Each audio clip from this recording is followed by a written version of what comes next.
कालवर्ती अरहंताणं नमो लोये श्रोत्रिकालवर्ती सिद्धाणं नमो लोये श्रोत्रिकालवर्ती आयर्याणं नमो लोये श्रोत्रिकालवर्ती व्यञ्जयाणं नमो लोये श्रोत्रिकालवर्ती शोषाणं ओंकार बिंदु संयुक्तं नित्यं ध्यायन्ति योगिनः कामदं मोक्षदं चैव ओंकाराय नमो नमः मंगलम भगवान वीरो मंगलम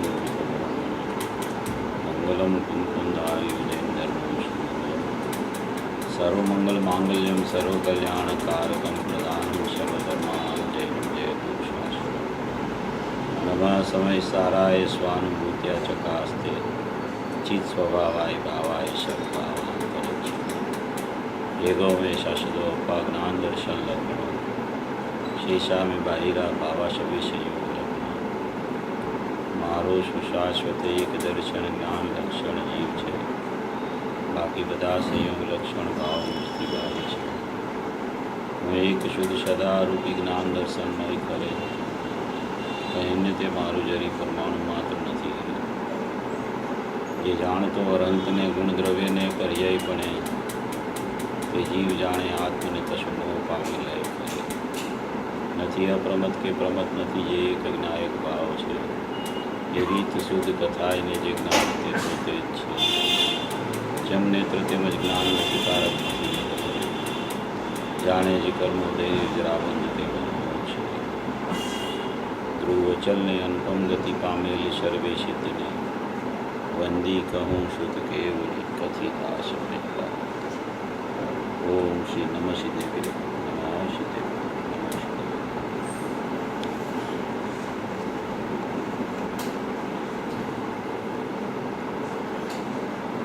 મહાવીર પરમાત્માની દિવ્ય ધ્વનિનો આજે દિવસ છે. કેવડી ભગવાનને હરિયંત પરમાત્માને એટલે કે તીર્થંકરોને દિવ્ય ધ્વનિનો યોગ હોય છે. દિવ્ય ધ્વનિનો યોગ એવો હોય છે એમને કે જ્યારથી ચાર ઘાતી કર્મનો અભાવ થઈ જાય, પરિપૂર્ણ જ્ઞાન પોતાના જ્ઞાયક દેવમાં લવલીન થઈ જાય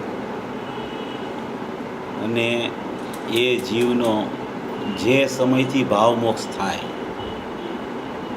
જે સમયે એ જીવનો ભાવમોક્ષ થઈ જાય, શરીર સહિત ભાવમોક્ષ થાય, શરીર હોય અને જીવનો ભાવમોક્ષ થઈ જાય, એવા જીવને તીર્થંકરપણાના યોગમાં દિવ્ય ધ્વનિ છૂટતી હોય છે. એ દિવ્ય ધ્વનિ દિવસમાં 3 વખત 6 ઘડી છૂટે છે અને કોઈ ચક્રવર્તી જો તીર્થંકરની સભામાં આવે, તીર્થંકરના યોગમાં આવે તો એ દિવ્ય ધ્વનિ 4 વખત પણ છૂટે છે, 6 ઘડી. એવો એક ક્રમ છે તીર્થંકરોની દિવ્ય ધ્વનિનો. 3 વખત તો નિરંતર છૂટતી હોય, પણ ચક્રવર્તી બિરાજમાન થાય, ચક્રવર્તીનું આગમન થાય તો 4 વખત પણ તીર્થંકરની દિવ્ય ધ્વનિ છૂટી શકે છે. એવી આ આપણું અત્યારે શાસન જે મહાવીર પરમાત્માનું ચાલે છે, મહાવીર પરમાત્માની ભાવ મોક્ષની સ્થિતિ વિપુલાચલ પર્વત ઉપર રાજગ્રહી નગરીમાં જે થઈ તો એમને ત્યાંથી દિવ્ય ધ્વનિનો યોગ થયો. પણ એ દિવ્ય ધ્વનિમાં એવો કોઈ નિમિત્ત નૈમિતિક સંબંધનો યોગ ન ભજ્યો અને વાણીની ઉપાદાનગત યોગ્યતા એ સમયે ન હોવાને કારણે, વાણી ખરવાની ઉપાદાનગત યોગ્યતા એ સમયે દિવ્ય ધ્વનિ ખરવાની ન હતી અને બાહ્યમાં ગણધરનો યોગ નિમિત્તપણે નહોતો. એટલે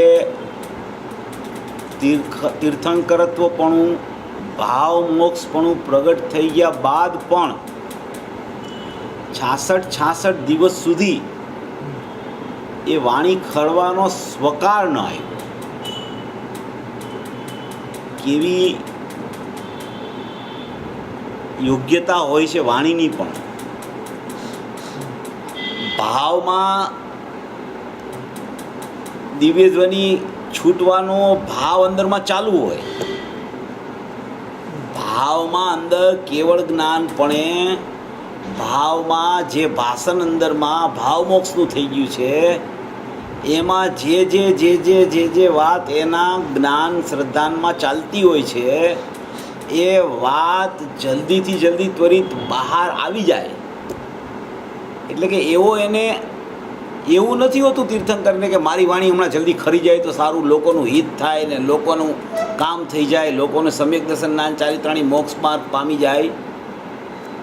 એવી કોઈ એને કરુણા નથી હોતી, સમજી લેજો.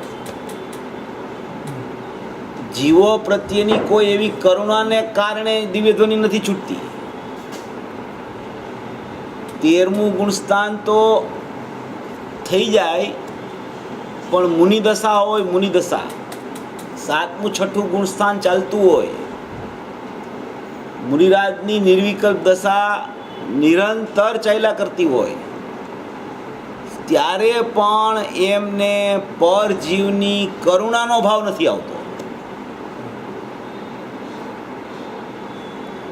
સ્વજીવની કરુણામાંથી છૂટતા જ નથી. કોઈને બચાવવાનો ભાવ, કોઈ પ્રત્યે કરુણાનો ભાવ, એવો કોઈ ભાવ એને હોતો જ નથી.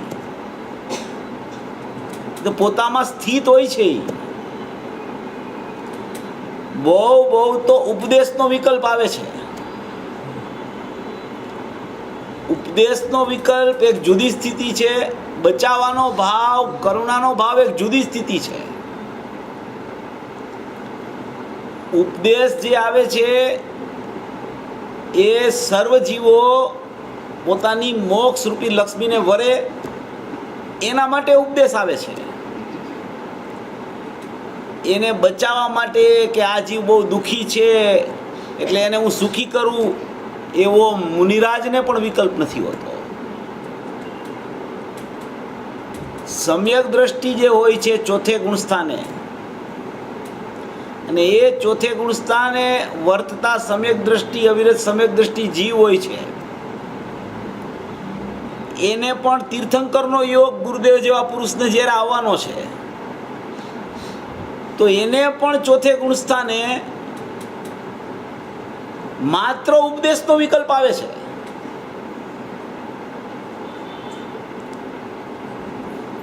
આપણે આમ જનરલ વ્યવહાર ભાષામાં કહી કે કરુણાનો ભાવ છે ને જ્ઞાનીને એવો વિકલ્પ છે ને, જ્ઞાનીને જઈને તમે પૂછો તો જ્ઞાનીને એવો કોઈ વિકલ્પ નથી હોતો.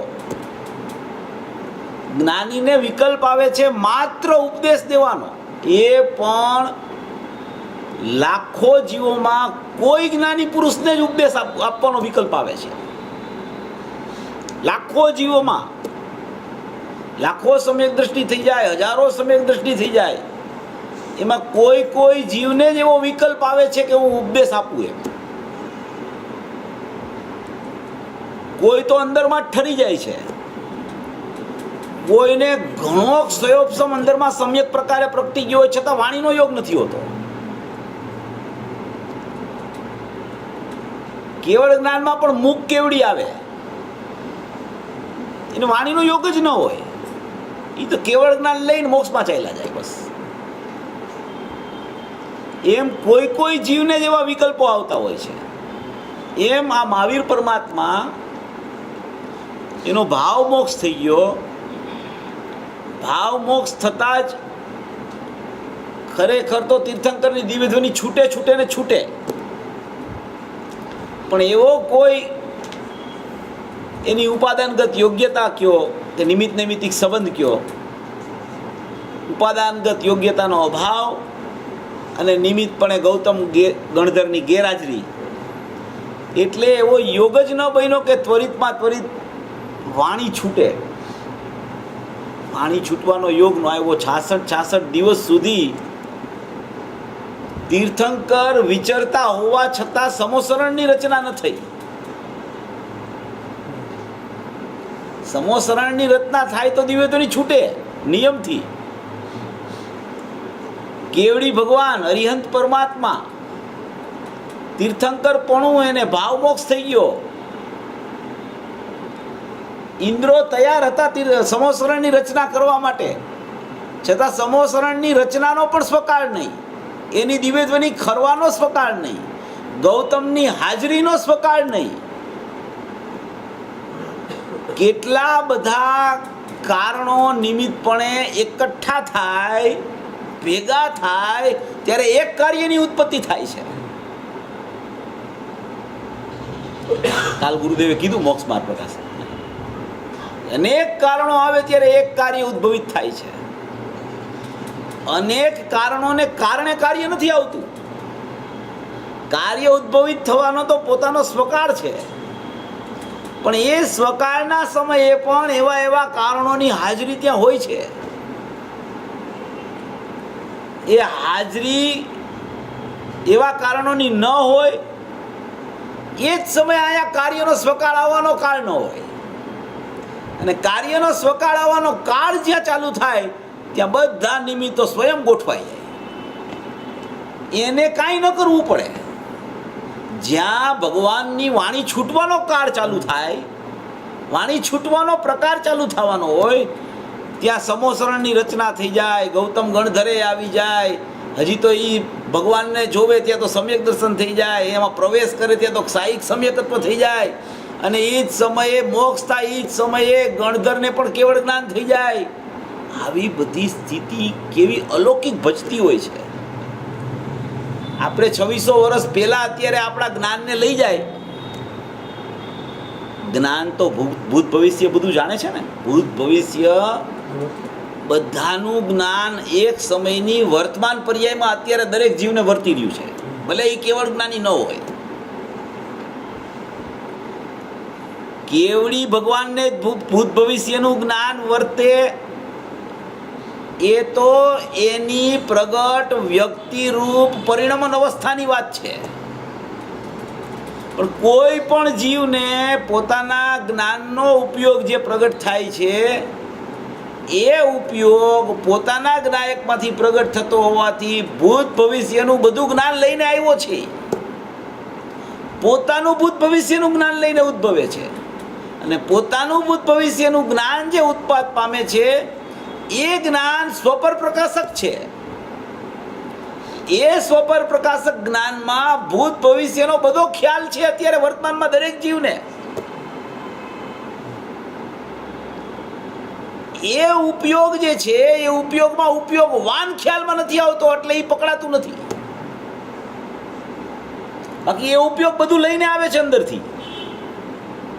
દરેક ઉપયોગનો અંશ, દરેક જ્ઞાનનો એક સમયનો અંશ, એ એક સમયનો અંશ એ અવયવી કેવળ જ્ઞાન છે એનો અવયવ છે. જ્ઞાયક દેવ અવયવી છે એનો અવયવ છે. તો એ અંદરમાં જે પડ્યું છે, જેટલું અંદરમાં ગર્ભિત છે, ભૂત ભવિષ્યનું જેટલું છે, એ બધું અંદરમાંથી લઈને એક સમયવર્તી પ્રગટ થાય છે. એ જ્ઞાનમાં બધું ભરેલું છે. એ જ્ઞાન જીવને જે પકડાવા માંડે છે તે આખો જ્ઞાયક પકડાવાનું ચાલુ થવા માંડે છે. એવો એ અંશ છે. એ અંશ એટલો પ્રભાવશાળી છે, એ અંશ એટલો બધો કાર્યકારી છે કે એમાં ભૂત ભવિષ્યનું બધું અંદરમાં ગર્ભિતપણે પડેલું છે. અંદરમાં કાંઈ નવું થતું નથી. કેવળ જ્ઞાનમાં નવું શું થાય છે? સમ્યક જ્ઞાનમાં નવું શું થાય છે? મિથ્યા જ્ઞાનમાં શું શું ભજે છે? એ બધામાં જુઓ તો સળંગ જ્ઞાન છે. મિથ્યા જ્ઞાનના સમયે જ્ઞાન છે, સમ્યક જ્ઞાનના સમયે જ્ઞાન છે, કેવળ જ્ઞાનના સમયે જ્ઞાન છે. મિથ્યા, સમ્યક અને કેવળ એ બધી નવી નવી અવસ્થાઓની ઉપાધિ છે. જ્ઞાન સળંગ એકરૂપ છે. એ જાગૃત જ્ઞાન છે, એ અંશરૂપ જ્ઞાન છે, સ્વાભાવિક જ્ઞાન છે, પ્રગટ થતું જ્ઞાન છે, એ ઉત્પાદ વાળું જ્ઞાન છે, એ સ્વાભાવિક જ્ઞાન છે. અંશ હોવા છતાં અંશીનો અંશ છે, અંશીનો અંશ હોવાથી અંશીને છોડતો નથી એવું જ્ઞાન છે. એવો સ્વભાવ અનાદિથી પડ્યો જીવ પાસે. એ સ્વભાવ ખ્યાલમાં આવે જ્યાં ત્યાં કેવળ જ્ઞાનના ભણકારા ચાલુ થઈ જાય છે. સ્વભાવ ખ્યાલમાં આવવો જોઈએ બસ. ઓહો, મહાવીર પરમાત્માને કેવળ જ્ઞાન થઈ ગયું, એનો ભાવ મોક્ષ થઈ ગયો. કેવી રીતે થાય ભાવ મોક્ષ? એ શું એણે એવી ક્રિયા કરી, શું એવું એને ભજી ગયું કે જેથી એનો ભાવ મોક્ષ થઈ ગયો? કેવી એની મુનિ દશા હતી, કેવી એની શ્રાવક દશા હતી, કેવું એનું સમ્યક દર્શન પણ હતું. એ કેવી રીતે ઉત્તરોત્તર પગથિયા ચડતા ચડતા કેવળને પામ્યા? માત્ર એક જ વાત છે એમાં. સમ્યક દર્શન કયો, શ્રાવક દશા કયો, મુનિ દશા કયો, કેવળ જ્ઞાન કયો, એમાં કાંઈ જુદું જુદું છે જ નહીં. કોઈ ક્રિયા જુદી નથી ત્યાં, કોઈ વસ્તુ નવી ભજતી નથી. એ મહાવીર પરમાત્માને એનો જ્ઞાયક અને જ્ઞાનનો અંશ ખ્યાલમાં આવી ગયો છે. એવી જ રીતે કોઈ પણ જીવને એ ખ્યાલમાં આવે જ્ઞાયક અને જ્ઞાનનો અંશ, તો એ જ સમયે ખરેખર એનો આંશિક ભાવ મોક્ષ થઈ જાય છે. એ જ સમયે આંશિક ભાવ મોક્ષ થઈ જાય છે એનો. પરિપૂર્ણ ભાવ મોક્ષ ભલે પછી થાય, પણ આંશિક ભાવ મોક્ષ એનો એ સમયે થઈ જાય છે.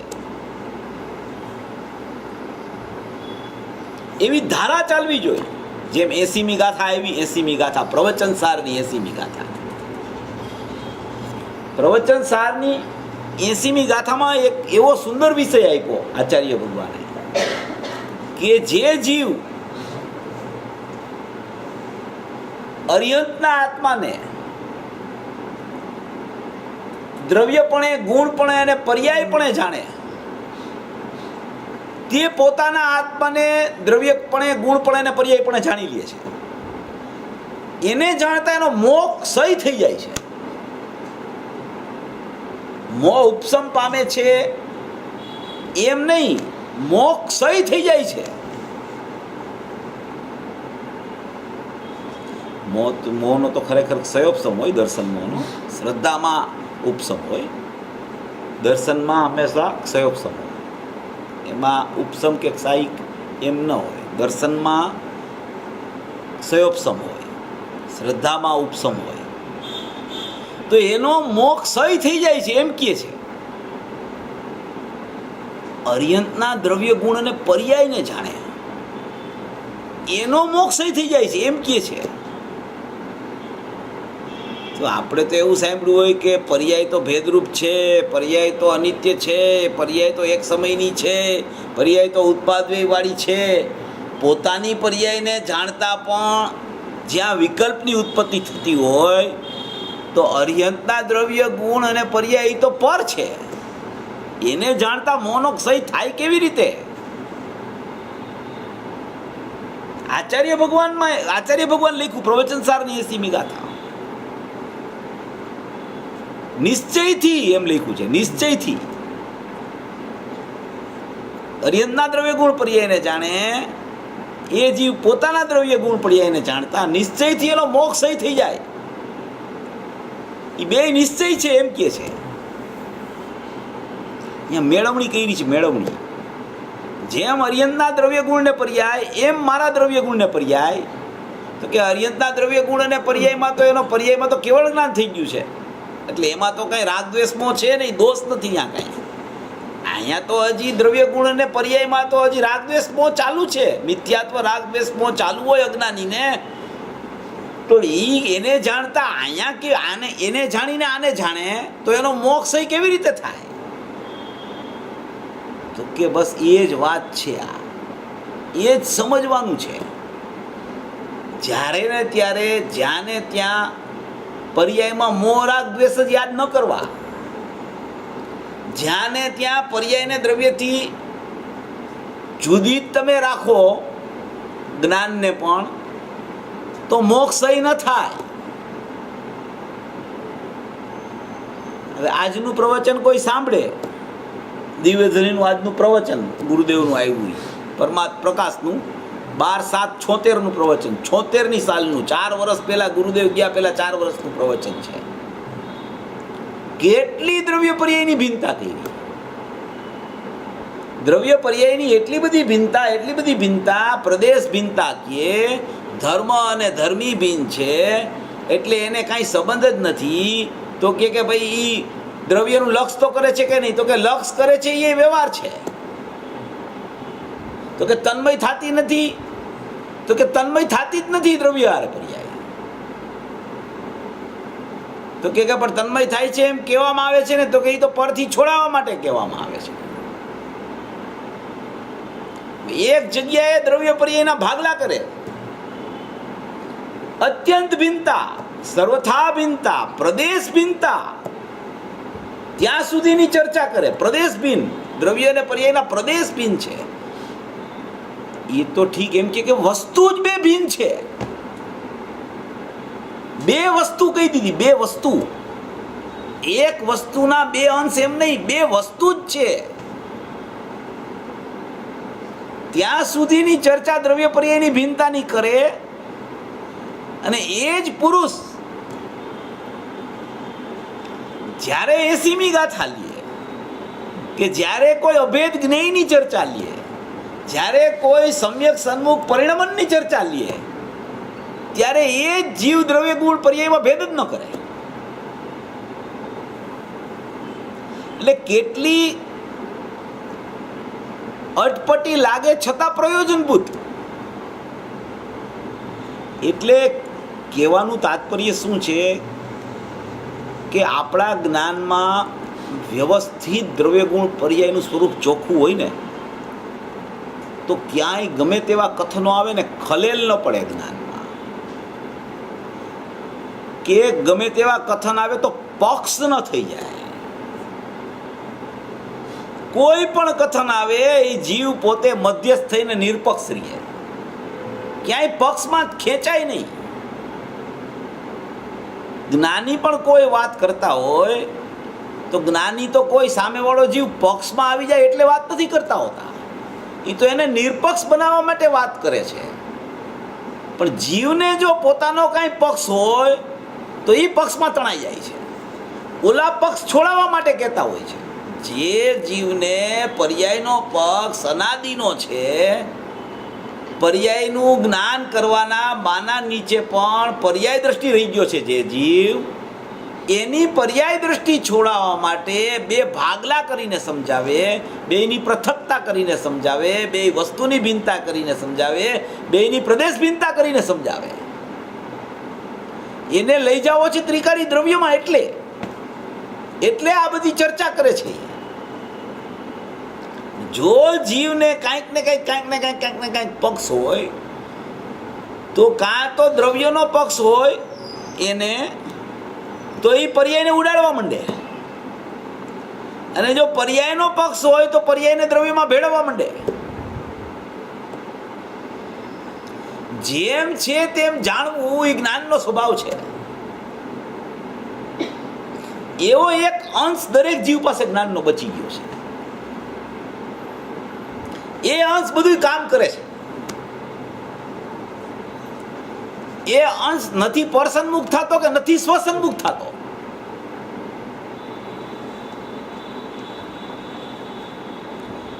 એ અંશ છે, એ અંશ પરસન્મુખે નથી થતો, એ અંશ સ્વસન્મુખે નથી થતો. એ અંશરૂપ રહે છે જ્ઞાનનો.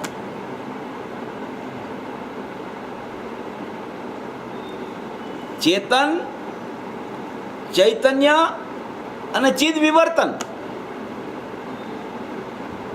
ચેતન એટલે દ્રવ્ય, ચૈતન્ય એટલે એનો ગુણ અને ચિદ વિવર્તન એટલે એનો અંશ જ્ઞાનનો.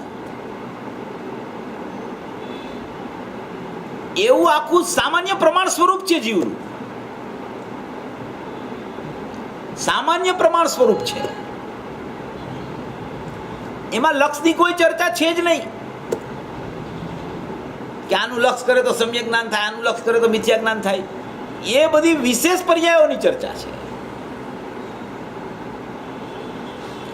આ અનાદિ અનંત અંશ છે. આ અનાદિ અનંત સામાન્ય પ્રમાણ છે. અનાદિ અનંત સામાન્ય પ્રમાણ મોક્ષમાય છે, નિગોદમાં છે. દરેક અવસ્થામાં સામાન્ય પ્રમાણ મોજૂદ રહી ગયું છે. એની અનાદિ અનંતતા છે. દરેક જીવનો જ્ઞાનનો અંશ એના ગુણ અને પર્યાયથી કદી જુદો પડ્યો જ નથી.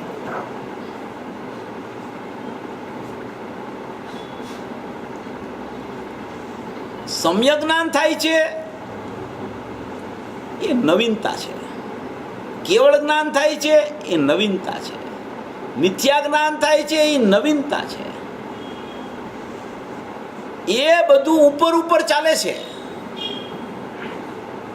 ઉપર ઉપર નવું નવું થાય છે. એ બધું સાપેક્ષ છે.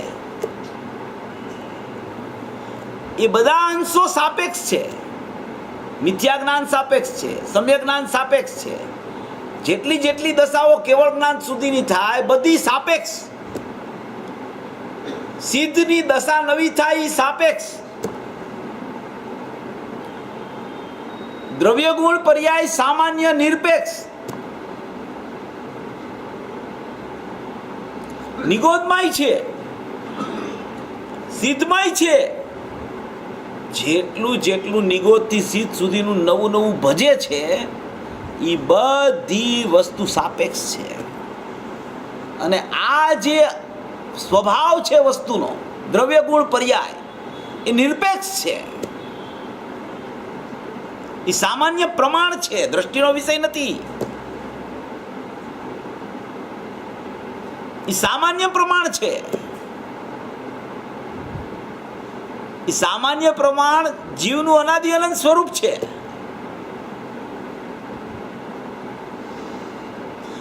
કોઈ સમયે દ્રવ્ય ગુણ હોય અને ઉપયોગ ન હોય એવું નથી.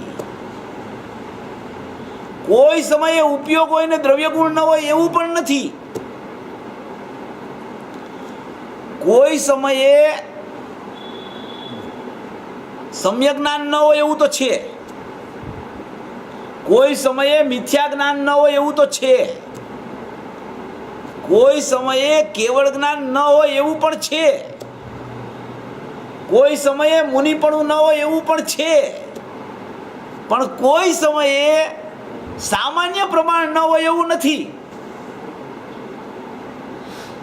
આ સમજો વિષય જરા બહુ સમજવા જેવો છે. આ જેટલી જેટલી પર્યાય દ્રષ્ટિ થાય છે ને એ કેમ છૂટે એનો વિષય ચાલે છે. પર્યાય દ્રષ્ટિ જે સમયે સમય થયા કરે છે એ પર્યાય દ્રષ્ટિ કેમ છૂટી જાય અને દ્રવ્ય દ્રષ્ટિ કેમ થઈ જાય એ વિષય ચાલે છે. આ અનાદિ અનંત સ્વભાવ છે. કોઈ પણ જીવ એ જીવનું લક્ષણ કદી છૂટતું નથી. લક્ષણ જ્ઞાન છે. જ્ઞાન લક્ષણ કદી છૂટતું નથી. એ સ્વાભાવિક જ્ઞાન લક્ષણ છે. એ સામાન્ય જ્ઞાન લક્ષણ છે. ઉપાધિ વગરનું જ્ઞાન લક્ષણ છે. નિરુપાધિક નિરપેક્ષ સ્વતંત્ર સ્વાધીન જ્ઞાન લક્ષણ છે. દરેક સમયે એવું ને એવું એવું ને એવું એવું ને એવું એવું ને એવું એવું ને એવું એવું ચાલતું લક્ષણ છે. એની સાથે સાથે એનું લક્ષ દ્રવ્ય ગુણ સ્થિર લક્ષ છે. એક જ્ઞાન જ્ઞાન જ્ઞાન જ્ઞાન જ્ઞાન જ્ઞાન ચાલતું લક્ષણ, એની સાથે સાથે પ્રત્યેક સમયે સ્થિર રહેતું લક્ષ. લક્ષણ અને લક્ષ કદી જુદા પડી શકતા નથી. અનાદિ અનંતતા છે એમાં. એવો એક સ્વભાવ દરેક જીવ પાસે છે. જેટલું જેટલું નવું ભજે છે, જેટલું નવું ભજે, ધારો કે આ લક્ષણ સ્વભાવ અનાદિનો છે, પ્રત્યેક સમયે છે, એમાં એને લક્ષનો સ્વીકાર આવી જાય કે હું ત્રિકાળી દ્રવ્ય છું, તો શું થાય? સમ્યક જ્ઞાનનો નવો ઉત્પાદ થાય. સમ્યક જ્ઞાનનો નવો ઉત્પાદ થાય. સમ્યક જ્ઞાનનો નવો ઉત્પાદ થયો તો એમાં કાંઈક ને કાંઈક સાપેક્ષપણું લાગુ પડે. ઓલું જ્ઞાન લક્ષણ છે એ નિરપેક્ષ છે. એ નિરપેક્ષ લક્ષણ છે, એ સ્વભાવ છે. એ પર્યાર્થિક નહીંનો પારિણામિક ભાવ છે. એ ઉપયોગ લક્ષણ છે. એ ઉપયોગ લક્ષણ, એનું ચિદ વિવર્તન, એનું ચૈતન્યપણું અને એનું ચેતનપણું, એટલે કે એના દ્રવ્ય ગુણ અને એનો અંશ, એ જે ચિદ વિવર્તનમાં ચેતનને ચૈતન્ય જ્યાં એને ખબર પડે છે કે મારું તો આખું સ્વરૂપ આવું જ્ઞાનરૂપ છે, જ્ઞાનરૂપ છે, જ્ઞાનરૂપ છે, ત્યાં જ એને સમ્યક જ્ઞાનનો જન્મ થાય છે. નવો એ નવો સમ્યક જ્ઞાનનો જન્મ થાય છે. એ સાપેક્ષ છે. એમાં કોઈને કોઈ બાહ્યમાં અપેક્ષા છે કર્મની, અને અંદરમાં પણ દ્રવ્ય સન્મુખતાની અપેક્ષા છે. તો એ સાપેક્ષ થઈ ગયો. એ નવું થયું છે. જેટલું નવું થાય એટલું નિયમથી વ્યય થાય. એટલે કે એનો એટલું નિયમથી એ નાશવાન હોય. જેટલું જૂનું છે એ વ્યય થાય, પણ પાછું એવું ને એવું થાય, એટલે એ નાશ ન કહેવાય. એને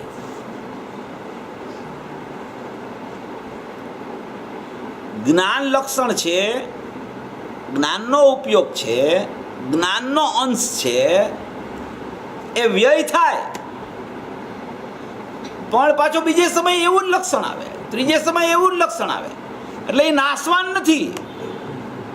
જેમ ત્રિકાળી દ્રવ્ય નાશવાન નથી, એમ એનું અંશરૂપ લક્ષણ નાશવાન નથી.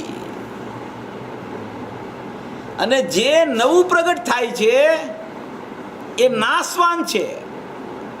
કેમ નાશવાન છે? સમ્યક જ્ઞાન થાય તો બીજે સમયે સમ્યક જ્ઞાન આવે છે, ત્રીજે સમયે સમ્યક જ્ઞાન આવે છે, ચોથે સમયે સમ્યક જ્ઞાન આવે છે. નાશવાન કેવી રીતે કહેવાય? કે પહેલી વાત તો એ છે કે એમાં ક્રમે ક્રમે વૃદ્ધિ થાય છે. પૂર્વે જેવું સમ્યક જ્ઞાન હતું એવું જ બીજા સમયે થાય એવો નિયમ નથી. વૃદ્ધિ થતું થતું થતું થાય છે. માટે એ નાશવાન થઈને બીજું નવું થયું તો એમાં વૃદ્ધિગત વાત જે આવી, વૃદ્ધિ થઈ જ્ઞાનની, તો એ પણ ખરેખર સાપેક્ષતા છે.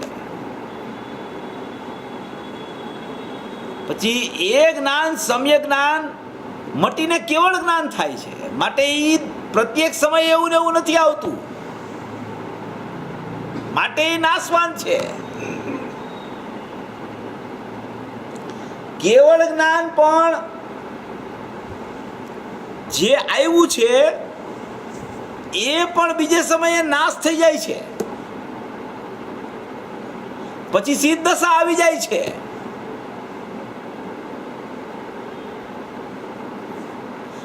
વધઘટનો પ્રશ્ન નથી ત્યાં, પણ ફેરફારનો પ્રશ્ન થઈ જાય છે. કેવળ જ્ઞાન અને સિદ્ધ દશા, એ બે દશામાં ફરક છે. એકમાં 12માં 4 ઘાતી કર્મનો અભાવ છે, બીજામાં 8 8 કર્મનો અભાવ છે, એટલે એમાં પણ સાપેક્ષતા લાગુ પડે છે. એવું ને એવું નથી. ગુરુદેવ તો કહે છે કે પર્યાય એની એ નહીં, એવી ને એવી ખરી, પણ એને એ નહીં. તો એને એટલે એ નાશ પામી ગઈ, બીજે સમયે નવી થઈ, ત્રીજે સમયે નાશ પામી ગઈ, બીજે સમયે, ત્રીજે સમયે નવી થઈ. એ જુદો વિષય. આપણે જે વિષય ચાલે જુદો વિષય ચાલે છે. જેટલું નવું થાય છે એ ફેરફાર વાળું ને નાશવાન છે, જેટલું જૂનું છે એ અવિનાશી અને ફેરફાર વગરનું છે. વિષય એ ચાલે છે. બેયમાં ઉત્પાદની અપેક્ષા હોવા છતાં બેયમાં ફરક છે. ઓલો ઉત્પાદ રૂપ જ્ઞાનનો સળંગ છે, સળંગ છે. એ વ્યય થઈને પાછો એવો જ ઉત્પાદ પામે, વ્યય થઈને પાછો એવો જ ઉત્પાદ પામે, વ્યય થઈને પાછો એવો જ ઉત્પાદ પામે. જ્યારે આ સમ્યક જ્ઞાન, આ કેવળ જ્ઞાન, એ બધું વ્યય થઈ અને નવું નવું થાય, નવું નવું થાય, નવું નવું થાય. ચોથા ગુણસ્થાનમાંથી 5મું આવે, 5મામાંથી 7મું, 6મું આવે, 7મા 6માં શ્રેણી ચડે, શ્રેણીમાંથી કેવળ જ્ઞાન થાય. બધું ફેરફાર થયા કરે. ઓલું એવું ને એવું, એવું ને એવું, એવું ને એવું, એવું. પ્રમાણનો વિષય ચેતન, ચૈતન્ય અને ચિદ વિવર્તન હોવા છતાં, દ્રષ્ટિનો વિષય ન હોવા છતાં એ વિષય અત્યંત પ્રયોજનભૂત છે. એટલે એમ કીધું કે અર્યંતના દ્રવ્ય ગુણ પર્યાયને જાણી અને પોતાના દ્રવ્ય ગુણ પર્યાયને જાણે એનો મોક્ષ થઈ જાય છે. કેમ જાણે? એ કે જેવા અર્યંતના દ્રવ્ય ગુણ પર્યાય છે એવા જ મારા નિશ્ચયથી દ્રવ્ય ગુણ પર્યાય છે. નિશ્ચયથી. પ્રવચન સારની ગાથામાં શબ્દ પડ્યો છે નિશ્ચયથી, વ્યવહારથી નહીં.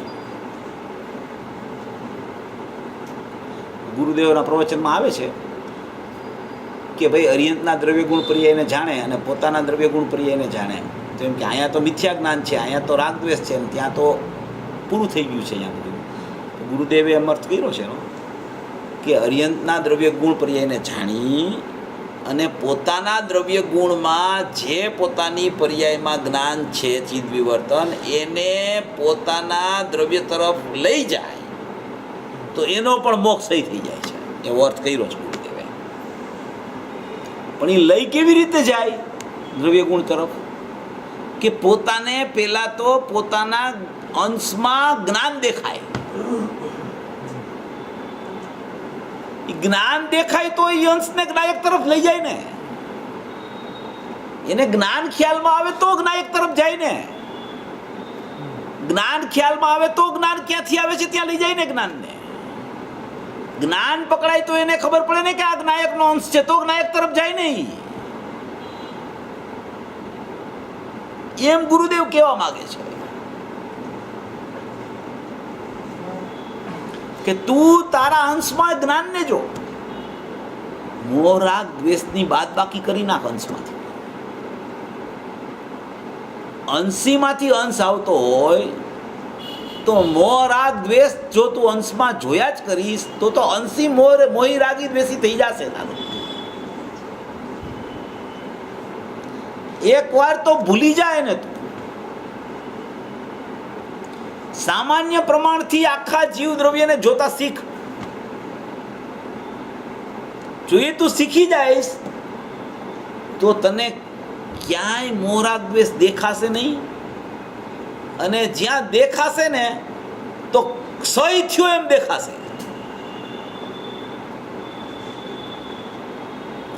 દેખાશે તો ક્ષય થયો એમ દેખાશે, છે એમ નહીં દેખાય. એને એમ કહેવાય કે આ મહાવીર ભગવાન છે, એનો ભાવ મોક્ષ થઈ ગયો. એમ જીવનો ભાવ મોક્ષ થાય. એને શું કર્યું તો એનો ભાવ મોક્ષ થયો? તો એ બધી જગ્યાએ જ્ઞાન જોયું એને બીજું કાંઈ દેખાણું જ નહીં. જેવો અંશી એવો જ એનો ગુણનો અંશ, એવો જ એનો ઉત્પાદ રૂપ પર્યાયનો અંશ. એમ એને જોઈ લીધું. એમ જોયું ત્યાં મોક્ષય થઈ ગયો. મોક્ષય થઈ ગયો ત્યાં કેવળ જ્ઞાન થઈ ગયું. આમાં શું છે, આપણે જીવોને અનાદિથી સંસારનો પરિચય હોય ને, અનાદિથી સંસારનો પરિચય હોય એટલે એમ લાગે કે આટલું બધું કંઈ સરળ થોડું હોય. આટલું બધું સરળ કાંઈ હોય? સંસાર અનાદિનો છે, 8 કર્મ છે, 7 કે 8નો ઉદય છે, બધી સ્થિતિ ચાલે છે અનાદિની. અત્યારે વર્તમાનમાં આ સ્થિતિ મને ચાલુ છે અને તમે એમ કહો છો કે આટલું જ છે, આટલું જ છે, આવું જ છે, આવું જ છે. કેવી રીતે આ અમારે માની લેવું કે જેટલા માયના છે ને એટલાનો મોક્ષ થયો છે? જેટલા માની ગયા છે આ, એ બધાનો મોક્ષ થઈ ગયો છે. તું હમણાં માનીને જોઈ લે, તારો મોક્ષ થાય છે કે નહીં?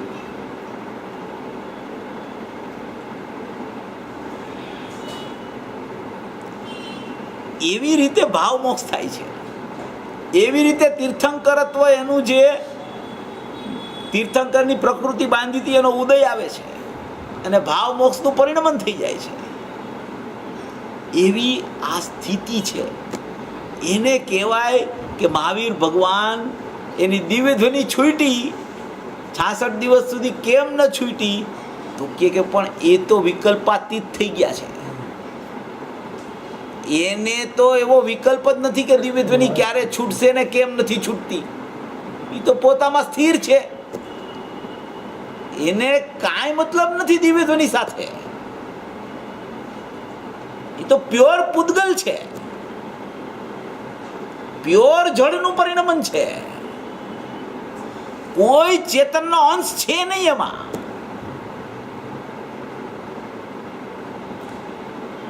કોઈ દિવ્ય ધ્વનિ ખરેખર કોઈ જીવ સાંભળતો જ નથી. દિવ્ય ધ્વનિ કદી જીવ સાંભળતો જ નથી. કે તમે આવું કહો છો, ગુરુદેવ એમ કે છે અનંત વાર તું તીર્થંકરની સભામાં જઈ આવ્યો, અનંત વાર તે દિવ્ય ધ્વનિ સાંભળી, અને તમે આવું કહો છો કે કોઈ જીવ દિવ્ય ધ્વનિ જ નથી સાંભળતો? તો કે તને એમ થાય છે કે હું દિવ્ય ધ્વનિ સાંભળું છું, એનો મતલબ જ એમ છે કે 5 ઇન્દ્રિયો સાથે એકતા કરીને તું છે ને તારો વિચાર કરી રહ્યો છે. કર્ણેન્દ્રિયના વિશે અરે તારી એકત્વ બુદ્ધિ ચાલે છે અનાદિની. અને હજી આવા ભગવાનનો મોક્ષ થયો તોય તું હજી એ જ વિચાર કર્યા કરસ.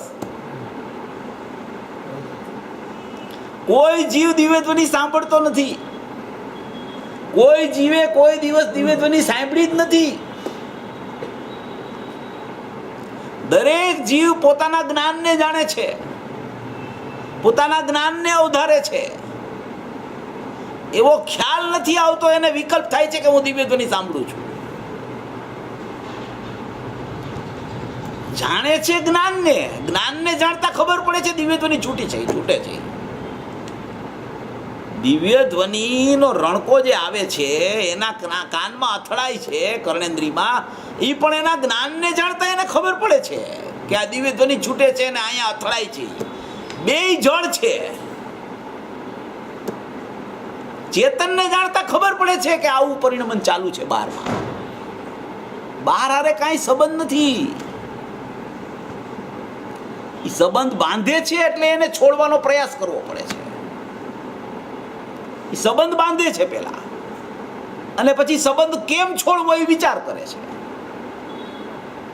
એમ જ વિચારે કે સંબંધ થતો જ નથી. સંબંધ થાય છે એ જ ભ્રમણા છે મોટી. હું તો જાણનાર તત્વ છું, હું તો જ્ઞાન માત્ર આત્મા છું, હું તો ચૈતન્ય દેવ છું, હું તો અખંડ જ્ઞાન ને આનંદનો પિંડ છું. મારી શક્તિ અને મારો સ્વભાવ ને મારું સ્વરૂપ તો જ્ઞાનમય છે. એકલો જાણનાર જાણનાર જાણનાર જાણનાર જાણનાર જાણનાર એવું મારું તત્વ અનાદિથી રહી ગયું છે. અને એવું જાણવું અનાદિથી ચાલુ છે. એવો જાણનાર છું.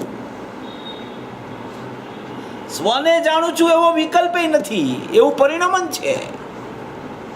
જે એનો અંશ છે, જ્ઞાનનો ઉપયોગ લક્ષણનો અંશ છે, એમાં અનુભૂતિ સ્વરૂપ ભગવાન આત્મા અનુભવાઈ રહ્યો છે એવું પરિણમન ચાલુ છે. એ જ્ઞાન આત્માને જાણવાનું છોડતું નથી, એવો વિશ્વાસ નથી આવતો એને. એટલા વિશ્વાસે કેવળ જ્ઞાન થાય છે. અને ત્યારે ભગવાનની પ્રતિમા જે સ્થાપના નિક્ષેપથી પોતાનું બિંબ હતું એ પ્રતિબિંબ રૂપે બિરાજમાન કરવામાં આવે, એને વંદન કરવા જીવ જાય છે. એવી વસ્તુની સ્થિતિ છે. એક જ્ઞાયક ભાવ, એક એનો જ્ઞાન ગુણ ને એક એનો જ્ઞાનનો ઉપયોગ, આટલામાં જ બધું છે. આત્મા એટલો જ છે, અનાદિ અનંત. જેટલું નવું થાય છે એ બધું પર સ્વભાવ, પર દ્રવ્ય ને હેય છે. જેટલું નવું થાય છે, ગુરુદેવે કાલે જ લીધું હતું આમાં 50મી ગાથાનો આધાર નિયમ સાથે, પર દ્રવ્ય છે માટે પર સ્વભાવ છે એમ નહીં, પર સ્વભાવ છે માટે પર દ્રવ્ય છે. ગુરુદેવે એટલું બધું સ્પષ્ટીકરણ કર્યું કે જો ગુરુદેવને વ્યવસ્થિત જીવ સાંભળે ને તો કેટલા શલ્ય હોય છે ને બધા નીકળી જાય એમાં. આખું પ્રવચન એણે કાલનું એવી રીતે લીધું, ગઈકાલનું પ્રવચન એટલું બધું માર્મિક પ્રવચન હતું. 50મી ગાથા લઈ અને એને સીધ એવી રીતે કરી કે પર્યાયને પર સ્વભાવ, પર દ્રવ્યને એ કીધું કેમ આચાર્ય ભગવાને? બધાય કહે છે પર્યાય પર દ્રવ્ય છે, પર્યાય પર સ્વભાવ છે, પર્યાય એ છે, પણ એમ કે આચાર્ય ભગવાને એમ કીધું શા માટે? એવો પ્રશ્ન ઉઠાવ્યો પોતે પ્રશ્ન ઉઠાવીને પોતે સ્પષ્ટીકરણ કર્યું પાછું. તો કોઈ કે પર્યાયનું લક્ષ નહીં કરવાનું, કોઈ કે પર્યાયનો વિકલ્પ નહીં કરવાનો એટલે પર્યાય પર દ્રવ્ય છે, કોઈ કે ભેદ થઈ ગયો એટલે પર્યાય પર દ્રવ્ય છે. તો કે એ કાંઈ નહીં, પર્યાય ભેદ છે અને પર્યાયનો વિકલ્પ નહીં કરવાનો, ને પર્યાય સામું નહીં જોવાનું. પર્યાય સામું જોતા વિકલ્પ થઈ જાય, પર્યાયથી પર્યાયને જોતા વિકલ્પ થઈ જાય, પર્યાયનો ભેદ પડી ગયો એટલે પર્યાય પરદ્રવ્ય છે. તો કે નહીં, એમ છે જ નહીં. કે એને પરદ્રવ્ય એટલે કીધું. આ બહુ અકાટ્ય ન્યાય છે. ગુરુદેવ વારંવાર કહે છે, પણ ઘણી વાર જીવને આ વાત ખ્યાલમાં નથી આવતી કે એ શા માટે આની ઉપર વજન આપે છે. એમ કહે છે કે પર્યાય જેમ પરમાંથી નથી આવતી, પર છે એ પરદ્રવ્ય છે, એટલે પર્યાય પરદ્રવ્યમાંથી નથી આવતી, એમ પર્યાયમાંથી નથી આવતી માટે પર્યાય પરદ્રવ્ય છે. પર્યાય દ્રવ્યમાંથી આવે છે માટે દ્રવ્ય સ્વદ્રવ્ય છે. એને એ સિદ્ધ કરવા માટે આખું પ્રવચન આપ્યું કાલનું. તો એ પર્યાય સ્વદ્રવ્યમાંથી આવે છે, તો એ સ્વદ્રવ્યમાંથી જ્ઞાન આવે છે. અને એ જ્ઞાન જે સમયે આવે છે એ સમયે એને જો તું એવી રીતે જો કે આ પર્યાય છે એ પર્યાય અંશરૂપ છે, પર્યાય ભેદરૂપ છે, પર્યાય વિકલ્પરૂપ છે, તો એમ કહેવાનો આશય નથી ત્યાં. જેટલી નવી પર્યાયો પ્રગટ થાય છે એ બધી પર્યાયને પર દ્રવ્ય પર સ્વભાવને હે કીધું છે. જેટલો અંશ છે ઉપયોગનો, એ ઉપયોગમાં તો ઉપયોગવાન પ્રતિષ્ઠિત છે, છતાં જ્યારે અંશીની ચર્ચા ચાલે ત્યારે તે ઉપયોગ પણ પરદ્રવ્ય છે. અંશ હોવા છતાં એ પર સ્વભાવ છે, અંશ હોવા છતાં એ પરદ્રવ્ય છે, અંશ હોવા છતાં એ છે. જ્યારે તમે ત્રિકાળી દ્રવ્યની ચર્ચા કરો ત્યારે સ્ટેપ છે ને એવા છે. એક ત્રિકાળી દ્રવ્ય છે, એક એનો જ્ઞાનનો અંશ છે, એક એની પરિણમન રૂપ સમ્યક જ્ઞાન, મિથ્યા જ્ઞાન કે કેવળ જ્ઞાન રૂપ પર્યાયો છે. પરિણમન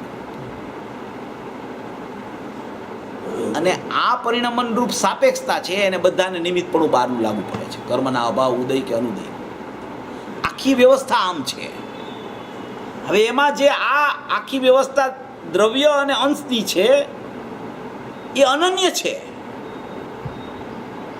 અનન્ય છે એટલે કોઈ એક અપેક્ષાએ કથનચિત એમાં અનન્યપણું લાગુ પડી શકે છે, કારણ કે એ અંશ છે એ અંશીને છોડતો નથી. માટે એ અંશી ને અંશ અનાદિ અનંત છે. માટે આ અંશ અનાદિ અનંત નથી. મિથ્યા જ્ઞાન, સમ્યક જ્ઞાન, કેવળ જ્ઞાન અનાદિ અનંત નથી.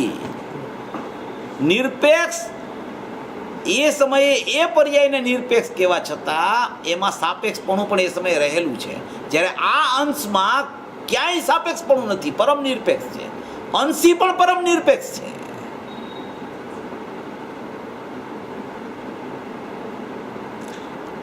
આ બધી સમજણનું કામ છે. હું તો મારી રીતે કહું છું, કેટલું સમજાય તો મને ખબર નથી, પણ આ છે ને જો સમજણ વ્યવસ્થિત થઈ જાય ને તો આ જે વિષયો ચાલતા હોય છે ને, પર સ્વભાવ, પર દ્રવ્ય, હે પર્યાયમાંથી પર્યાય આવે છે કે દ્રવ્યમાંથી પર્યાય આવે છે, તો કોઈ એમ કે દ્રવ્યમાંથી પર્યાય આવે છે તો એ તો પ્રમાણનું દ્રવ્ય થઈ ગયું. પર્યાય ને દ્રવ્ય તો જુદા જુદા છે. હવે પ્રમાણનું દ્રવ્ય પર્યાય દ્રવ્યમાંથી આવે કેવી રીતે? પણ એક સરખી આવવી જોઈએ. ગુરુદેવે કહે એમ પાછા ગુરુદેવ એવે કહે કે પરદ્રવ્ય શું કામ કહી છે કે પર્યાયમાંથી નથી આવતી એટલે પરદ્રવ્ય કહી છે. પાછા એ જ ગુરુદેવ એમ કહે કે પર્યાય દ્રવ્યમાંથી આવે છે એમ કહે. પાછા એમ કહે કે પર્યાયમાં દ્રવ્યમાંથી આવે તો એ એક સરખી આવવી જોઈએ એમ કહે પાછા. હવે આ બધાનું જ્ઞાનનું થર્મોમીટર ને બેરોમીટર જ્ઞાનની લેબોરેટરીમાં આપણે આપણા જ્ઞાનમાં મોકલવું પડે, તો એમાં સિદ્ધ થાય કે શું આમાં કહેવા માંગે છે, શું આપણે અર્થ સમજવો, કેવી રીતે સમજવું. લક્ષણ કે છે ને, લક્ષણ જે તો આપણે ચર્ચા ચાલતી હતી ને, સયોપસમ જ્ઞાન લક્ષણ, ઔદયિક લક્ષણ, ઔપસમિક ને એ બધી ચર્ચા આપણે ચાલતી હતી. ઔદયિક તો લક્ષણ ન હોય, જ્ઞાનને સયોપસમ ભાવ કહેવાય. તો જ્ઞાન જે છે ને, જ્ઞાન પ્રગટ થતું જ્ઞાન એ માત્ર પ્રગટ થાય ત્યારે સયોપસમ ભાવે જેનું લક્ષણ છે એવું નથી. એ પરિણમનની અપેક્ષાએ એને સયોપસમ ભાવ કીધો છે, સયોપસમ જ્ઞાન કીધું છે. બાકી જે ઉપયોગ લક્ષણ તત્વાર સૂત્રોમાં આવ્યું છે, જે આપણે અત્યારે અંશ સિદ્ધ કર્યો છે, એ તો પર્યાર્થિક નહીંનો પારિણામિક ભાવ લક્ષણ છે. જો સયોપસમ લક્ષણ એને તમે કયો, સયોપસમ જ્ઞાન કયો, એને એમ કહો કે પ્રગટ થતું જ્ઞાન છે, એક સયોપસમ જ્ઞાન છે. તો પ્રગટ થતું જ્ઞાન છે, એક સયોપસમ જ્ઞાન છે, એ ખોટી વાત નથી. છે એક સયોપસમ જ્ઞાન એમ કહેવાય. પણ જો એ પ્રગટ થતું જ્ઞાન અંદરથી આવે છે એમ કહો તમે દ્રવ્યમાંથી, તો એક સયોપસમ જ્ઞાન જો અંદરથી આવતું હોય તો આખું દ્રવ્ય છે એક સયોપસમ જ્ઞાન રૂપ થઈ જાય. તો સયોપસમ જ્ઞાન રૂપ આખું દ્રવ્ય નથી, એ તો પારિણામિક ભાવ રૂપ આખું દ્રવ્ય છે. જો અંદરથી આ વિચારવાની વાત છે, વિચાર કરવો. આપણે જે પર્યાર્થિક નહીંનો પારિણામિક ભાવ કઈ છે લક્ષણ, એ લક્ષણ અને સયોપસમ જ્ઞાન જે પરિણમન રૂપ છે એમાં ફરક શું છે, એમ કેમ કહેવામાં આવે છે અને એમ શા માટે ન કહેવાય? કે શાસ્ત્રોમાં એમ જ આવે કે જ્ઞાન સયોપસમ ભાવે છે, આવે જ્ઞાન સયોપસમ ભાવે છે. ચારિત્ર અને શ્રદ્ધાની પર્યાયો ઔદયિક ભાવે છે. જેમ કે નવ તત્વ છે, જીવ, અજીવ, પુન, પાપ, આશ્રવ, બંધ, સવન, નિદ્રા, મોક્ષ. જીવ છે તો ત્રિકાળ, તમે ત્રિકાળ લ્યો તો પરમ પરિણામિક ભાવ લક્ષણ. જીવને એક સમયની જ્ઞાનની પર્યાય લ્યો તો એને ક્ષયોપસમ ભાવ કહેવાય. હવે અજીવને તમે એમ લ્યો કે અજીવ છે એને પૂતગલ લ્યો તો એ તો પૂતગલ છે તો એ તો પર છે. અને અજીવમાં તમે કોઈ પણ વિકલ્પ લ્યો તો એ વિકલ્પાત્મક જ્ઞાન છે, તો એ વિકલ્પાત્મક જ્ઞાનને પણ ક્ષયોપસમ જ્ઞાનની વિપરીતતા કહેવાય. શું કહેવાય? ક્ષયોપસમ જ્ઞાનની વિપરીતતા. આજે થોડો બીજો વિષય ચાલુ થયો. ક્ષયોપસમ જ્ઞાનની વિપરીતતા કહેવાય. અને એ જ વિકલ્પ તૂટી જાય અને જે જ્ઞાન ક્ષયોપસમ રૂપ હતું એ સમ્યક થઈ જાય તો એને ક્ષયોપસમ જ્ઞાનની અવિપરીતતા એટલે ક્ષયોપસમ જ્ઞાન સમ્યક થયું એમ કહેવાય. હવે આ બધું તો નવું નવું થતું છે. પુનપાપ આશ્રવ બનતો ઉદયિક ભાવે જ છે, એટલે એની તો કાંઈ ચર્ચા આપણે છે નહીં. સવર નિદ્રા મોક્ષ છે, તો સવરમાં તો શું હોય કે બધી ચારિત્રની પર્યાયો જ અધિકાંશપણે સવર નિદ્રા મોક્ષમાં લાગુ પડે છે. મોક્ષની પર્યાયમાં કેવળ જ્ઞાન લાગુ પડે, તો એમાં ક્ષાયિક જ્ઞાન લાગુ પડે. ક્ષયોપસમ જ્ઞાન હોય ક્ષાયિક જ્ઞાન થાય. સવર નિદ્રામાં ચારિત્રની પર્યાયો લાગુ પડે. તો આ જે બધું નવું નવું નવું નવું નવતત્વ રૂપ પરિણમન જેટલું જેટલું નવું થાય છે, એ બધું જે છે એ જ્ઞાનનો અંશ, જે પર્યાર્થિક નહીંનો પારિણામિક ભાવ કીધો, જેને ચિદ વિવર્તન કીધું, જેને ઉપયોગ લક્ષણ કીધું, જે એવો ને એવો રહે છે એ કીધું, એ એક જ સમયમાં એ લક્ષણ સામાન્ય ઉપયોગ જે પર્યાર્થિક નહીંનો પારિણામિક ભાવ છે, એ જ લક્ષણ જેનું પરિણમન થાય છે ત્યાં એક ક્ષયોપસમ રૂપ થઈ જાય છે. એ જ લક્ષણ તો એ પરિણમન પાછું એ જ સમયે થાય છે, નથી થતું એવું નથી. એટલે એમ પણ કહેવાય કે ક્ષયોપસમ જ્ઞાન છે અત્યારે. તો હવે પ્રશ્ન અહીંયા આવે છે, આપણે આ આધ્યાત્મિક જ્ઞાન ગોષ્ઠી પેઢી 12 પેઢી ને એમાં છે આ બધો વિષય. એ બધા વિષયમાં ઘણાને બહુ પ્રશ્ન થાય છે. મને કેટલા ફોન આવે છે રોજ કે આમાં આમ કેમ કીધું, આમાં આમ કેમ કીધું. કાલ જ એક ફોન આવ્યો હતો, પોણી કલાક વાત છે કે આમાં અહીંયા કે ક્ષયોપસમ જ્ઞાન કીધું, અહીંયા પર્યાર્થિક નહીંનો પારિણામિક કીધું. હવે આમાં અમારે કે અમને ગોટો થાય છે. એ કીધું જરાય ગોટો નથી. એ કે આમાં અમારું વિપરીત થઈ જાય છે. મેં કીધું એકદમ અવિપરીત છે, વિપરીત કાંઈ છે જ નહીં આમાં. આપણા જ્ઞાનમાં કાંઈ ન બેસે એટલે સામેવાળાનું કાંઈ વિપરીત થોડું થઈ જાય. તમારું ચિત્રામણ તમે બરાબર ન કરો તો બીજા ઉપર આરોપ ન અપાય કે તમે વિપરીત પ્રતિપાદન કરો છો, તો ખોટું કહેવાય. એમ ન કહેવાય કોઈને.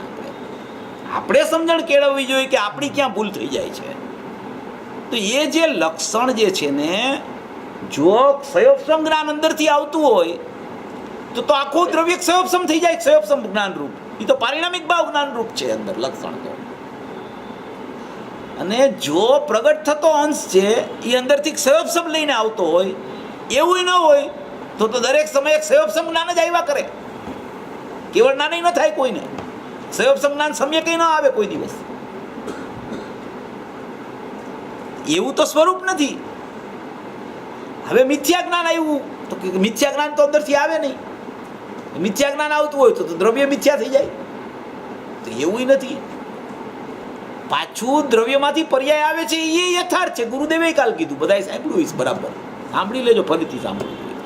હજારો વાર કહે છે કે પર્યાય દ્રવ્યમાંથી આવે છે. હવે પર્યાય દ્રવ્યમાંથી આવે છે, પ્રગટ થાય ત્યારે ક્ષયોપસમ ભાવ છે, અંદર ક્ષયોપસમ ભાવ છે નહીં. તો સમજવું શું? તો કે ભાઈ એ તત્સમયની યોગ્યતા છે પ્રગટ થાય ત્યારે, એમ એનો ન્યાય આપે. એ પ્રગટ થયું ત્યારે ક્ષયોપસમ થઈ ગયું, એની યોગ્યતા છે. એ યથાર્થ છે. એની યોગ્યતા અનુસાર ક્ષયોપસમ જ્ઞાન થઈ જાય છે. પણ એ યોગ્યતા અનુસાર ક્ષયોપસમ જ્ઞાન થયું એ અંદરથી આવ્યું છે કે એ પ્રગટ થયું, પરિણમન થયું ત્યારે એ થયું છે. એ મહત્વનો પ્રશ્ન છે. આ બધી આપણે ગહેરાઈમાં જાય છીએ, આપણને ખબર પડે કે ખરેખર આ રહસ્ય છે શું. ખરેખર હવે એક ક્ષયોપસમ જ્ઞાન આપણે યોગ્યતા તો લઈ લીધી, તો હવે ક્ષયોપસમ જ્ઞાનની યોગ્યતા તો પરિણમન રૂપ છે. તો અંદરથી જ્ઞાન આવ્યું, એ અંદરથી જ્ઞાન આવ્યું, એ પરિણમન અંદરથી આવ્યું. એમ પરિણમિત જ્ઞાન જે ક્ષયોપસમ છે એ અંદરથી નથી આવ્યું. અંદરથી તો જ્ઞાન આવ્યું છે. જ્ઞાન આવતા જ્ઞાનનો પ્રવાહ આવીને પરિણમ્યો છે, આવીને પરિણમ્યો છે, આવીને પરિણમ્યો છે. તો એ પરિણમનને ક્ષયોપસમ કહેવાય. પરિણમનમાં બધી અપેક્ષાઓ લાગુ પડે. એ સાપેક્ષ થઈ ગયું ક્ષયોપસમ. જ્યારે ઓલું પારિણામિક પર્યાર્થિક નહીંનો છે એ નિરપેક્ષ છે, કારણ કે દ્રવ્ય નિરપેક્ષ છે. દ્રવ્ય નિરપેક્ષ છે એટલે એનું પરિણમન અંદરથી આવે એ નિરપેક્ષ હોય. અને એ નિરપેક્ષ અંદરથી ઉપયોગ આવ્યો, એ પરિણમિત થયો ત્યારે એ સાપેક્ષ થયો, ત્યારે એ ક્ષયોપસમ જ્ઞાનરૂપ થઈ ગયો. એમ કહેવા માગે છે. જો અંદરથી જ ક્ષયોપસમ જ્ઞાન આવતું હોય તો અંદર જ ક્ષયોપસમ જ્ઞાનરૂપ આખો ત્રિકાળી દ્રવ્ય થઈ જાય.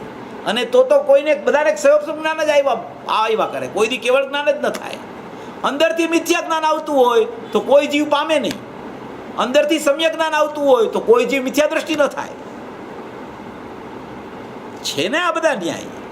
તો અંદરથી જ્ઞાન આવે છે, એ પ્રત્યેક સમયે અંદર જ્ઞાન છે ને, અંદર તો મિથ્યાત્વ છે નહીં, અંદર મિથ્યાત્વ તો છે નહીં. મિથ્યા જ્ઞાન આવે કેવી રીતે અંદરથી? અંદર તો જ્ઞાન છે, જ્ઞાનમય જીવ છે. ખરેખર તો એમ કહેવામાં આવે ને કે અંદરથી ત્રિકાળી દ્રવ્યમાંથી સમ્યક જ્ઞાન પ્રગટ થયું, કે ત્રિકાળી દ્રવ્યમાંથી કેવળ જ્ઞાન પ્રગટ થયું. ખરેખર એવું નથી. મિથ્યા જ્ઞાન ને મિથ્યા ચારિત્ર ને મિથ્યા દર્શનનો તો પ્રશ્ન છે જ નહીં, પણ એમ કે સમ્યક દર્શન, સમ્યક જ્ઞાન ને સમ્યક ચારિત્ર અંદરથી આવ્યું. ખરેખર એવું નથી. ખરેખર જો એવું હોય તો હું એમ કહું છું દરેક સમયે એ જ આવવું જોઈએ. અંદરથી એમ આવતું હોય તો એ કેમ આવતું નથી? અંદરથી જ્ઞાન, અંદરથી પર્યાય આવતી હોય, એ પર્યાય કેવળ જ્ઞાન લઈને આવી, એ પર્યાય સમ્યક દર્શન લઈને આવી, એ પર્યાય સમ્યક જ્ઞાન લઈને આવી. તો એ પર્યાય અત્યારે સમ્યક જ્ઞાન લઈને આવી, તો પૂર્વની પર્યાય કેમ મિથ્યા જ્ઞાન લઈને આવી? તો અંદરમાં એવા બે વિભાગ છે કાંઈ કે મિથ્યા જ્ઞાનને મોકલે પછી સમ્યક જ્ઞાનને મોકલે, એવું છે દ્રવ્યમાં કાંઈ? તો કે ના, એ તો ખરેખર કાંઈ મોકલતા જ નથી દ્રવ્યવાળા. તો એ તો એકદમ સ્થિર છે દ્રવ્ય. તો એ તો મોકલવાનું, આવવા જવાનું કામ તો પર્યાય પોતે સ્વયં આવે છે અંદરથી, સ્વયં જાય છે. એને કાંઈ દ્રવ્યને સંબંધ નથી. દ્રવ્યને ખરેખર તો નિયમસારમાં આવ્યું કે ભવસેમાં હોય પર્યાયમાં, તો કે ત્રિકાળી દ્રવ્યને કોઈ દિવસ પર્યાયનો પરિચય જ નથી થયો. ભવનો પરિચય જ નથી, પર્યાયનો પરિચય જ નથી. 209માં કળશમાં છે કે એને કોઈ દિવસ ત્રિકાળી દ્રવ્યને પરિચય જ નથી થયો, પર્યાયનો કે ભવનો પરિચય જ નથી. એ તો પર્યાય પોતે સ્વયં જાય છે, સ્વયં આવે છે, સ્વયં જાય છે, સ્વયં આવે છે. એની યોગ્યતા અનુસાર પરિણમન થયા કરે છે. અંદરથી કાંઈ આવતું નથી એવું. સમ્યક જ્ઞાને પરિણમન રૂપ થાય ત્યારે નવું થાય છે, મિથ્યા જ્ઞાને પરિણમન થાય ત્યારે નવું થાય છે. અંદરથી જ્ઞાન આવે છે અને એ અંદર પારિણામિક ભાવ છે. પ્રગટ થતું જ્ઞાન પર્યાર્થિક નયના પારિણામિક છે. પર્યાર્થિક નયનો પારિણામિક ભાવ એટલે પર્યાર્થિક એટલે ઉત્પાદ, નય એટલે અંશ, પારિણામિક એટલે નિરપેક્ષ. પારિણામિક ભાવ એટલે આ સ્થિર ભાવ એમ નહીં, નિરપેક્ષ ભાવ છે એનું વાચ્ય. નિરપેક્ષ એમ જ્ઞાનનો અંશ પ્રગટ થતો નિરપેક્ષ. ઔદયિક, સયોપસમિક, સાયિક અને ઔપસમિક એ સાપેક્ષ. પર્યાય ભાવો ચારેય સાપેક્ષ, દ્રવ્ય ભાવ નિરપેક્ષ. એમ દ્રવ્યમાંથી પ્રગટ થતો અંશ પણ નિરપેક્ષ. વાસ્તવિક જ્ઞાનનું પ્રગટપણું નિરપેક્ષ લક્ષણે લક્ષિત છે. એનું પરિણમન સાપેક્ષ છે અને એ પ્રત્યેક સમયે પરિણમે છે. જે સમય આવે એ જ સમયે પરિણમે છે, જે સમય આવે એ જ સમય પરિણમે છે. એ પરિણમે છે એ અંદરથી નથી આવ્યું,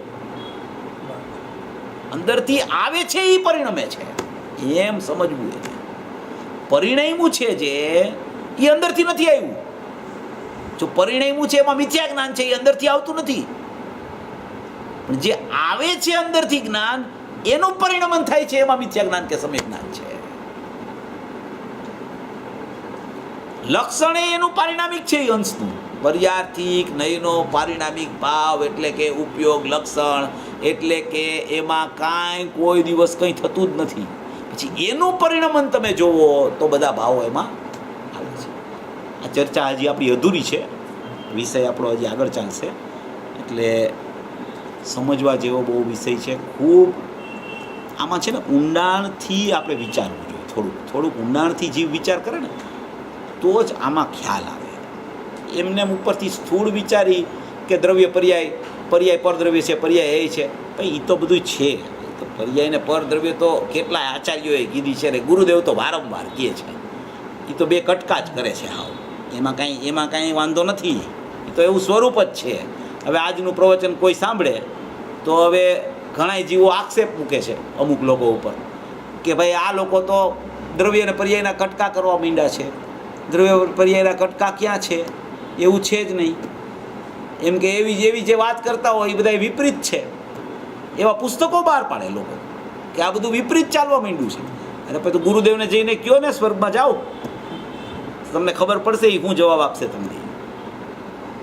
શેનું વિપરીત? પણ જેવું સ્વરૂપ છે એવું કહે, એમાં વિપરીતતા શું? એટલે એ બીજાને કહેવા માટે કહે, પણ એને ખબર નથી કે ગુરુદેવા કહી ગયા છે. એટલે હું ગુરુદેવને કહું છું, આ એને એ ખબર નથી પડતી કહેનારને. એ બીજાનું નામ લઈને કહે કે ઓલા છે ને આમ કહે છે, આમ કહે છે, બે કટકા છે દ્રવ્ય પર્યાયના. અરે પણ દ્રવ્ય પર્યાયના કટકા બે છે, એ કહેનાર જે કહે છે એ ગુરુદેવે કીધું છે એટલે કહે છે. તમે ગુરુદેવને પૂછો જરાક કે આના ઉપર શ્રદ્ધા છે ને બધાને, તો તીર્થંકર થવાના છે, એને દિવ્ય ધ્વનિ છૂટવાની છે, એમાંથી આપણામાંથી કેટલાય જણાનો મોક્ષ થવાનો છે એમાં. તો એ પુરુષ કહે છે એમાં કાંઈ શંકા તો ન હોય, પણ આશંકા કરવા જેવી નથી. એનું એક એક વચન છે ને એ કેવળ જ્ઞાનથી ભરેલું છે, કેવળ જ્ઞાનથી ભરેલું. ભાવશ્રુત જ્ઞાન અત્યારે ભલે હોય એને, પણ એ ભાવશ્રુત જ્ઞાન છે એ અવયવીનો અવયવ છે, કેવળ જ્ઞાનનો અંશ છે. એક એક વચન એનું કેવળ જ્ઞાનથી ભરેલું છે, એમાં ક્યાંય વિચાર બીજો કરવા જેવો નથી. એણે કીધું ને આમ એટલે એમ જ, એમ યથાર્થ માની લેવું, એમાં જરાય વિચાર ન કરવો. લોકોને કટકા કરવામાં બહુ તકલીફ થાય છે દ્રવ્ય પર્યાયની. અરે પણ બે ભાવ જુદા છે, બે વસ્તુ જુદી કહી દીધી, ધર્મી ને ધર્મ જુદા એમ કહે છે, છતાં તમારું વલણ ધર્મી તરફ, ત્રિકાળ વસ્તુ તરફ, દ્રવ્ય તરફ અહીંયા લઈ જવા માટે તો આટલું બધું કહે છે, છતાં કેમ વિચાર નથી કરતા જીવ? આપણને આશ્ચર્ય થાય છે. ઓલા એમ કીધું ને અમિત ગતિ આચાર્યે કે એલા પ્રકાશક છે એ દ્રવ્ય છે અને એનો અંશ છે એ પ્રકાશ છે, તો એ પ્રકાશ અને પ્રકાશક, તો એનું પ્રકાશ્ય શું છે? તો કે એનું પ્રકાશ્ય આ છે? તો કે ના, એનું પ્રકાશ્ય તો પ્રકાશક છે, એ જ એનું પ્રકાશ્ય છે. પ્રકાશક અને પ્રકાશ્ય બે ધર્મ એક ત્રિકાળી દ્રવ્યમાં રહેલા છે. પ્રકાશ પ્રગટ છે એ પ્રકાશકને જ પ્રકાશે છે, એનું નામ એ પ્રકાશ્ય છે. એમ આ કહેવા માંગે છે. એટલે એ પર્યાયને જેટલી તમે જુદી રાખો, જેટલી તમે કટકા કરો ને, તો એ જ પર્યાય અભેદ થઈ જાય છે. એ પર્યાય જુદી નથી રહેતી. કટકા કરવા એનું નામ જ સાંધવું છે. કટકા કરવાથી પર્યાય જુદી નથી થઈ જતી. કટકા કરો ને ત્યાં જ અભેદ થાય છે. પર્યાય નીકળી નથી જાતી. પર્યાય આત્મામાં નથી, પર્યાય દ્રવ્યમાં નથી, એનો અર્થ જ પર્યાયનો એ જીવને સ્વીકાર છે. પર્યાય દ્રવ્યમાં નથી, ત્રિકાળી દ્રવ્યમાં પર્યાય નથી, એનો મતલબ જ એમ છે કે એ જીવને પર્યાયની અસ્થિનો સ્વીકાર છે. એ પર્યાયને સ્વીકારે છે બરાબર, પર્યાયને ઉડાડતા નથી, પણ એને જ્યાં છે ત્યાં રાખે છે, એમ કહેવા માંગે છે. એવી આ અદ્ભુત વ્યવસ્થા છે, ગુરુદેવે ખૂબ આપ્યું છે. અને પ્રવચનો આપણે સાંભળીએ છીએ, કાલથી તો નિયમસાર ચાલુ થશે, એટલે ખૂબ અદ્ભુતથી અદ્ભુત વાત આવશે. આવી વાત સમજી સાંભળી અને સર્વ જીવો મોક્ષ માર્ગમાં પ્રયાણ કરે એવી મંગલ ભાવ.